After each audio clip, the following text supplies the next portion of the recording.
Então o que é a produção cultural? É música, é poesia, como foi em 2012, é pintura, enfim, qualquer coisa relacionada à cultura da língua. E uma das formas que eles colocam é a letra da música. Tá? Nós já tivemos 2 letras de música ao longo, aliás 3, que teve uma também na questão lá na prova lá da segunda aplicação. Nós tivemos em 2010 uma música do Coldplay chamada Viva la Vida, que todo mundo conhece. E em 2011, se eu não me engano, foi nessa mesma prova aqui, teve uma música do Bob Marley chamada War. Tá? Que fala sobre, evidentemente, os horrores da guerra e tal e tal. Então eles usam esse tipo de texto também. E é bom, porque normalmente é um texto que você já conhece. É uma música que você já conhece. E a interpretação não é tão complicada não, viu? A única coisa que a gente chama atenção em relação à música é que você não leve em conta o que te disseram sobre a música. Porque música tem isso, né? Às vezes o cara faz uma música, a pessoa vê, entende, pensa que o cara está dizendo uma coisa quando é outra totalmente diferente. Sem contar que tem um horror de música que não quer dizer nada, né? A Sandy costuma dizer que o que é imortal não morre no final. Naquela música dela, que é algo mais ou menos óbvio, né? Que o que é imortal não morre no final.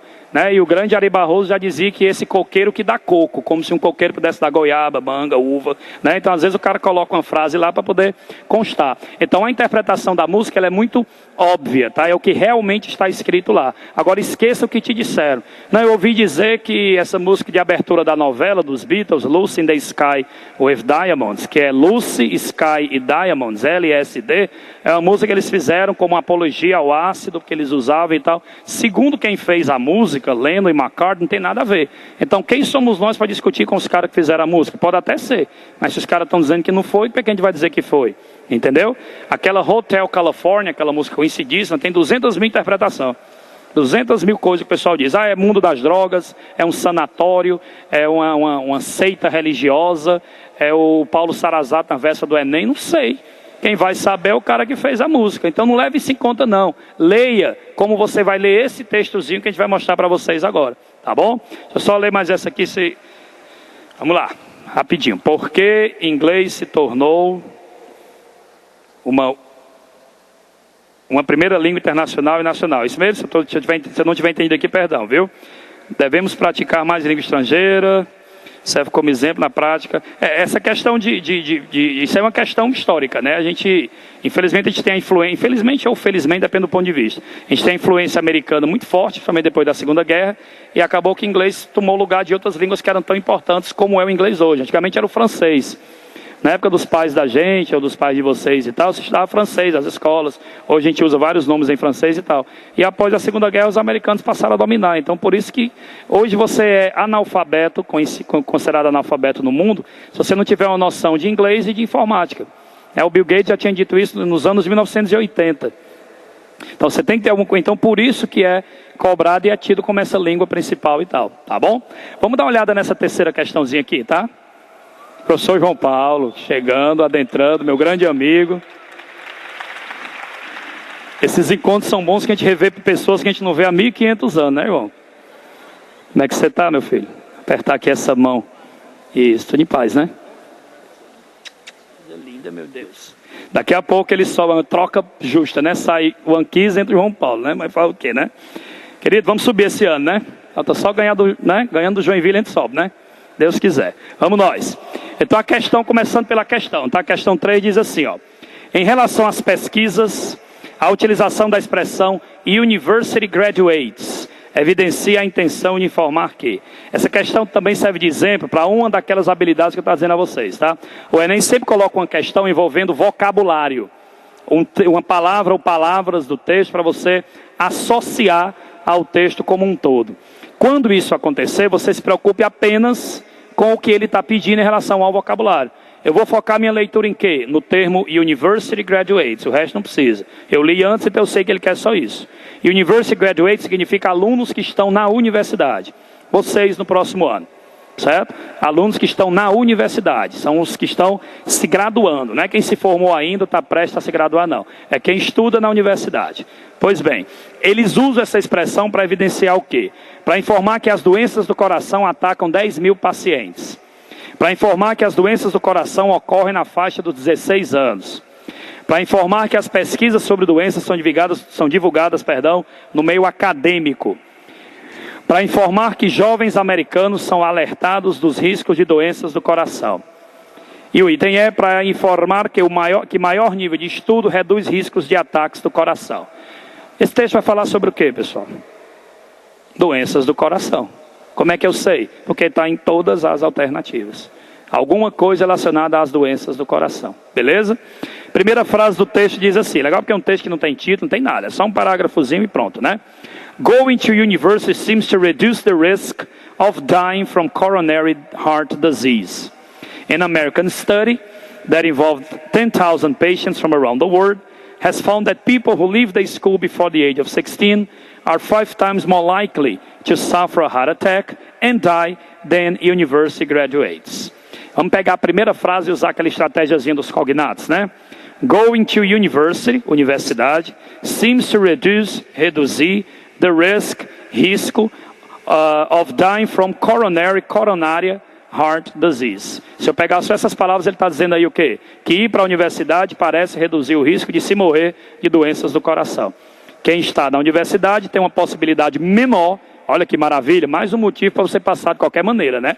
Entrar lá para não morrer do coração, né? Segundo essa pesquisa, a pesquisa americana, envolvendo 10 mil pacientes, descobriu que quem larga os estudos antes dos 16, aumenta a possibilidade de ter um problema cardíaco. Dito isto, e principalmente por conta da primeira frase, tá? Ir para a universidade parece reduzir o risco de se morrer de doenças do coração. Ele usa o termo University Graduates lá no final, ó, quando ele diz assim... are 5 times more likely to suffer a heart attack and die than university graduates. Os que largam os estudos antes dos 16 anos são 5 vezes mais propensos a sofrer um ataque cardíaco e morrer do que os alunos universitários. Significa que o maior nível de estudo reduz riscos de ataque do coração. Um aluno uma vez me perguntou se tinha fundamento essa pesquisa. Provavelmente, porque quando você tem um grau de estudo um pouco maior, você se cuida também um pouco mais, né? Você passa a se alimentar um pouco melhor e principalmente você tem condição de arrumar um emprego melhor e se alimentar bem, ter uma vida mais legal, às vezes, né? Então esse é um exemplozinho típico da questão envolvendo o vocabulário, tá? Vamos ver mais uma, né? Vamos lá. Pronto, tá aqui uma que eu queria. Tirinha, aliás, a charge, tá? Colocar aqui a questão. A charge você pode começar por ela. Pessoal, antes de você fazer uma questão envolvendo charge ou tirinha, lembre-se que isso é um texto que tem 2 aspectos a ser estudado, tá? Tem o aspecto visual e o aspecto verbal. O aspecto verbal são as palavras, evidentemente, né? O texto que tem na charge ou na tirinha.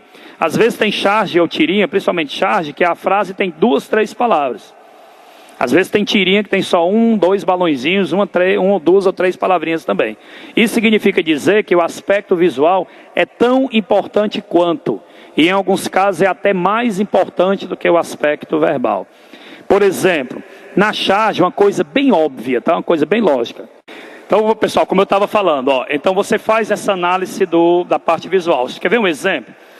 Você percebe nessa charge aí que tem 2 personagens, tem 2 caras tocando guitarra, né, digamos no estúdio e tal e tal. Rapidinho, qual dos 2 está falando? Qual dos 2 está dizendo a frase que tem lá embaixo? O de cabelo preto ou de cabelo amarelo? No caso de vocês, de cabelo preto ou de cabelo claro? O de preto. Por quê? Porque ele está com a boca aberta. É tão óbvio, não é isso?